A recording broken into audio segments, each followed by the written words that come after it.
I need a haircut. I'm making fun of him. We had a busy morning and I didn't do anything with this, and it's too long and it turns into a cloud. Anyway, happy Friday. Hi. So, what's going on? Nothing. Really? Really? Nothing. Well, I thought that it might be fun to start out with something. Have your reaction on a watch you've never seen before. This is a rare watch. This is an, oh God, I forgot the type. Hang on. The number on it. I'm scared. Why are you scared? Because I don't know if people will like the watch and I won't, or the other way around. This is a Seiko Alpinist 85899. It's one of the first generations of the Alpinist with an 850 movement, though the balance cock says 851, which is interesting. I don't know the service history before it came here, but it's a beautiful, beautiful watch. This belongs to a customer. He sent in 4 gorgeous watches, and this is one of them, and it's super nice. Oh God, I don't want to say something if I don't like it and it's a customer's watch. Oh, no, honey, you can't say anything wrong about this watch. Honey, this is about your opinion, not someone else's opinion. Oh, it's neat. I don't know. Well, give me your iPad. Why don't you look at it? When's it from? 1964. Yeah, so that's pretty cool. God, you had me all scared that I was going to hate it. I don't know. I like how it has, like, the Mad Men era feel to it. And I like the hands. The hands are Donfi hands, so they're pointy. I like how restrained it is, kind of. Like, okay, I should show you guys. Can they see it? Is there too much of a clear there? That's better. There it is. Okay. Seiko Alpinist is the third oldest sub-brand that Seiko ever came out with. They came out with the first Seiko Alpinist wasn't even labeled Seiko, it was labeled Laurel, which was the first name that Seiko ever used. This one's really cool and it's running beautifully. It came here from the customer with a broken mainspring, and it had a terribly worn upper mainspring arbor port. The lower mainspring arbor port in the main plate, super beefy. The metal's really thick there, so it was fine. But the upper one is in the mainspring bridge, and it was a really thin metal, and it was totally blown out on one side. So I put in a Seiko-made bushing, and it's running beautifully. One of the things I like the most about it is the sweep seconds hand at the very, very tip has a little half moon that's loomed. I don't know that you can see it. I'll have to send in. I'll take a picture and I'll intersperse it so you can really see it. I thought instead of still pictures, I would actually show this off because it's such a neat watch, and so few people see these. And that's the original loom. I love the little half moon dot on the end of the sweep hand. It's really neat. It's a really elegant and simple watch. Something I'm incredibly proud of. As some of you might know, I'm a sort of a crazy parts hoarder. And I actually managed to find in all my things a new old stock crown for this watch. Talk about rare. Look at that. Stainless steel with the correct SW on the end of the crown. Isn't that neat? I mean, Seiko did a really sweet design job on this. Like the fact the little loom pip is outside of the chapter ring. I mean, just visually, it's a really, really, really sweet design. They did a nice job on it. Very, very cool. I'll have to look for one of these myself one day. Neat watch. And it runs beautifully. It runs in the ice. I can't believe it. It'll cruise for 24 solid hours in the 270s. It's a really nice watch. Really, really nice watch. All right, thank you. But it's a really cool, restrained design. Very neat. The back is almost completely worn away as these are, so there's all you can see is the serial number. But basically, every time he puts a watch in front of me and says, "What do you think of this?" It is ugly. So that's why I was scared. Really? Yes, because you like to get my horrified opinion. Whatever. You're like, "Honey, look at this thing." Okay. Onward and upward. Okay. All right. From Powerful BLE. Question for next week. Hi Spencer, been enjoying the 6139 True Pogue you sent out several weeks ago. You mentioned in a previous Q&A that you purposely make the reset Chrono Pusher stiffer. I've noticed that on this one as well. What is your reasoning behind that? They should, in a perfect world, the pusher should have the same force applied to them.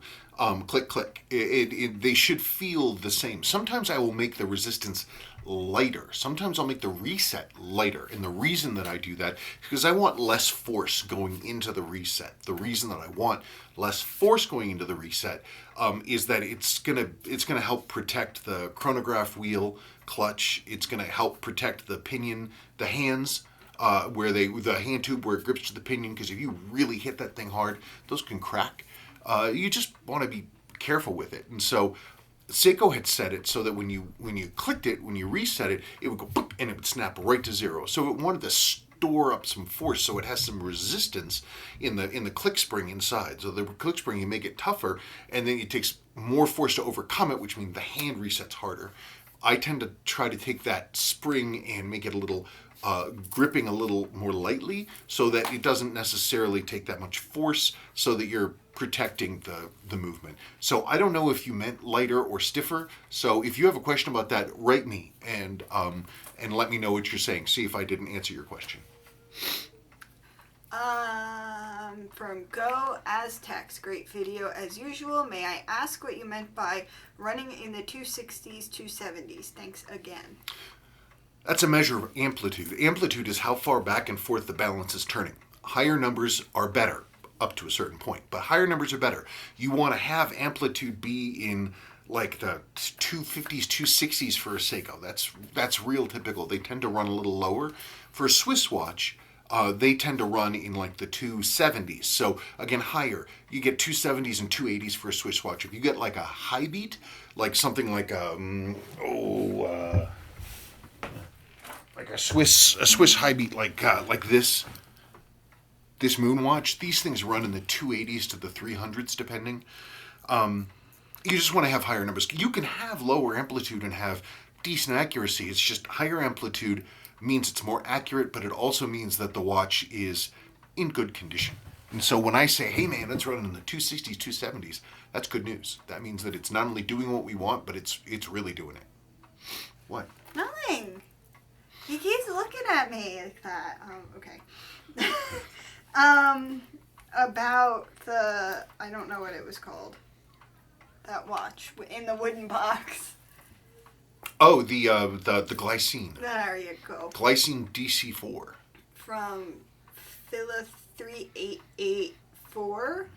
I'm wearing this watch right now, 40 millimeter. Likes the design layout. Exudes quality. Price, I got it for under $900. The GMT 3 time zone functionality. Dislikes readability. On my watch, the hour and minute hands are not distinct enough from each other. This is a huge deal and may ultimately cause me to sell it. Shame. The stainless hands, hard to see, reduces readability. Can't tell the GMT hand from the other hands in dim light. The GMT hand is misaligned by about 15 minutes. Might be correctable under warranty. Not a question, but I was wondering your opinion on such things. I like my watch. I think it's actually slightly too big. If I had my druthers and a magic wand, I would turn mine into the 40 millimeter version. I found that the 42 millimeter version is actually far more legible than I thought it was. Because of the brushed surfaces of the hands and the fact the hands are fairly large, I have no problem reading it. Oh no. Oh no, sad baby. Somebody got nipped at. I find that it's actually quite readable, quite legible. Even the 24-hour hand. Yes, my 24-hour hand is misaligned. I can fix that. That's easy. It's not a problem. I mean, I shouldn't have to. It shouldn't be that. It shouldn't be that way at all. But yeah, I can fix that one. If you want to trade your 40 millimeter for my brand new 42 millimeter, drop me an email because. This one, it's just, the 42 is just slightly too large for me, but the legibility is great. Yeah, no problems whatsoever. Let's see what we got going on here. Okay, what? Pongo stole his snacks. Pongo stole his snacks. Bad dog. But he's working against your triumph. Oh yeah, Pongo had his annual appointment Pongo's a fatty. He's a dachshund, and he weighed 21 pounds, and he's not a standard, and that was a year ago. And this year he weighed 15 pounds. Yeah, and he's always been one to be porky. I mean, dachshunds are crazy about food, crazy about food, but you got him lighter. Yes, and now he's eating snacks because I'm not upstairs. Oh, sorry. From Carlos C. Hello, Spencer. This is a question for Friday. I have a Seiko XKX013 and it fits great. Since I have a 6¾ inch wrist, I was looking, sorry, I can't breathe, to buying a 6309 since they're so iconic. I've only seen a 6309 once in person, but not good enough for me to make a good call if it is too big or not. What do you think? Let me know. Thank you.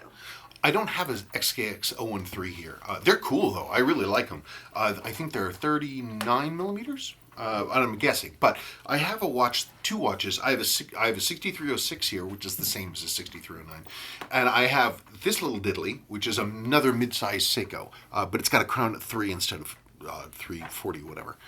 So, I mean, you can see maybe the difference in sizes there. So this is a nice dive watch size. It's a reasonable. It's like a Submariner size. What was that? What was that? Oh, hi Crickles. This one not only is going to be like wider, it's going to be beefier and it's taller as well. It's just these divers. They're sort of a chunk of funk, and A what? a chunk of funk. But I mean, they've got these big ergonomic sides and undercuts. But they're because of this case design, they're actually very comfortable. It's up to you, and I mean, also in terms of the size, because of Seiko's proportions. I mean, the dial to crystal to indicator to rotating ring insert. It doesn't wear as big as it actually is. The proportions are balanced. It's not like another watch it's not like the 42 millimeter glycine, which has this huge crystal, this gigantic dial. I mean, the glycine is basically the exact same size as this, but visually it looks larger. Yes, it does. There's a reason why these are so iconic, because Seiko got them so right. So, I don't know, it's up to you. I mean, maybe there's some watch enthusiasts on Facebook in your area, and they're going to have a meetup at some point, and somebody's going to bring a 6309, and you can check it out. That's a nice watch. I should redo that. What? She just hopped like a bunny. Did she? Yeah. Anyway, I hope that's illustrative. That's it. That's all? Sorry. That's okay. I don't really have anything else. I don't know. I don't either. Sorry, we failed you people. We did fail you people. I will interslice a picture of that Alpinist so you can see it. And other than that, happy Friday, and we're on to it. We're going to finish building the deck this weekend. I'm going to use a sander. It's true. I hand constructed, out of scratch. I built an entire set, a new lower deck, and a set of stairs going up. I hand cut the stringers and everything. Amazing. I can't believe I pulled that off. Amazing, because you didn't think he could do it, even though I knew he could. I was like, I've never cut a stair stringer in my life, but I did it, and I didn't ruin either one. Mm-hmm. And at the end, it was square. It was square, everything. Normally, I have to kind of horse stuff together. Woodworking, the construction is not my deal. But it's because numbers are not my friend. And but yeah, it's going to be fun. I don't know what she sees. In any case, that's it. I'm not going to waste any more of your time. Thank you for watching. Happy Friday, and go Broncos. Woo.